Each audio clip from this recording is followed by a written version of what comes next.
মূর্খ বালিকা, আমার হাত থেকে তোকে এখন কে বাঁচাবে?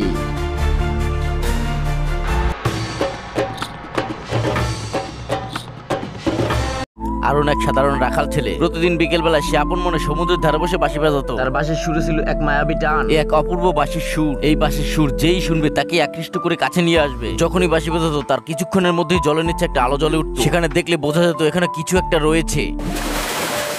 হঠাৎ একদিন সে জলের নিচের আলো থেকে বেরিয়ে এলো এক জলপরী, নাম তার নীলা। তোমার বাঁশির সুর এত মধুর, এটা কি তোমার হৃদয়ের কথা? হঠাৎ করে এই মেয়েটিকে দেখে আরুন থমকে যায়। সে বলে ওঠে, এই তুমি কে? তুমি তো মানুষ না। আমি এক সমুদ্রকন্যা, কিন্তু তাও আমার হৃদয়ে সাড়া দিয়েছে তোমার সুর।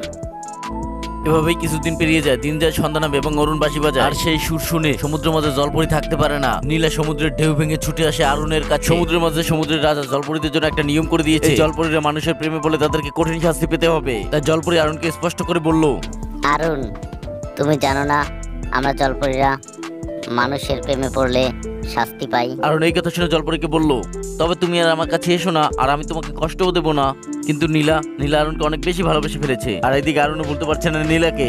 আরুনের বাঁশির সুর নীলাকে কাছে টেনে আনে, যেন বাঁশির সুর নীলার পায়ে শিকল দিয়ে রেখেছে। বন্ধুরা, এক জলপরী এবং মানুষের প্রেম কাহিনী কি টিকে থাকবে শেষ পর্যন্ত জানতে হলে অবশ্যই চ্যানেলটিকে সাবস্ক্রাইব করে রাখুন। এভাবেই দিনের পর দিন চলতে থাকে এবং সবার অজান্তে নীলা ও আরুনের প্রেম গড়াতে থাকে। কিন্তু হঠাৎ একদিন সমুদ্রের রাজা এই ঘটনাটা জেনে যায়।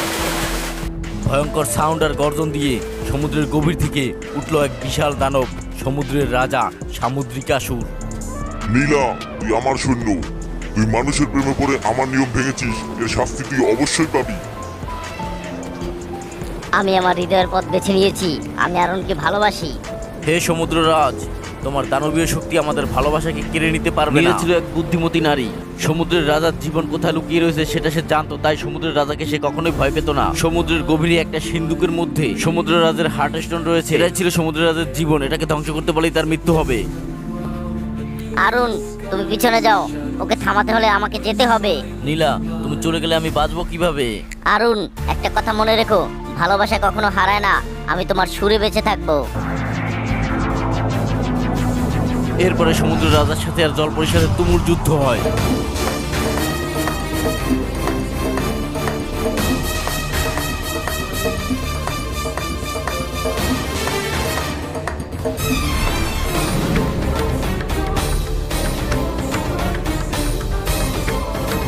একসময় নীলা সেই হার্টস্টোনের কাছে গিয়ে পৌঁছায় এবং আরুনকে দূরে সরে যেতে বলে, কারণ নীলা জানতো এখানে মৃত্যুর ঝুঁকি রয়েছে। সেটাও জানতো সে আর বাঁচবে না, তাই সে অরুণকে দূরে ঠেলে দেয়।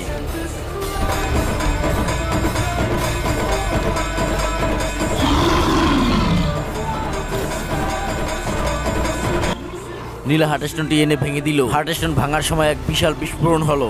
সেই বিস্ফোরণে দানব মারা গেল এবং নীলাও আস্তে আস্তে জলের সাথে মিলিয়ে গেল।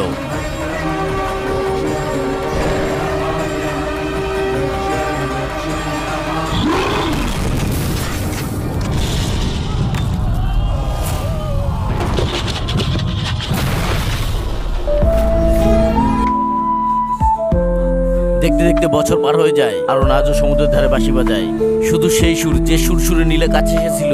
বন্ধুরা, এর পরের ঘটনা কি তোমরা জানতে চাও? তাহলে অবশ্যই কমেন্ট করো। নীলা কি আবার ফিরে আসবে নাকি আরুনের জীবন এভাবেই কেটে যাবে সেটা জানতে হলে অবশ্যই চ্যানেলটিকে সাবস্ক্রাইব করে রাখো।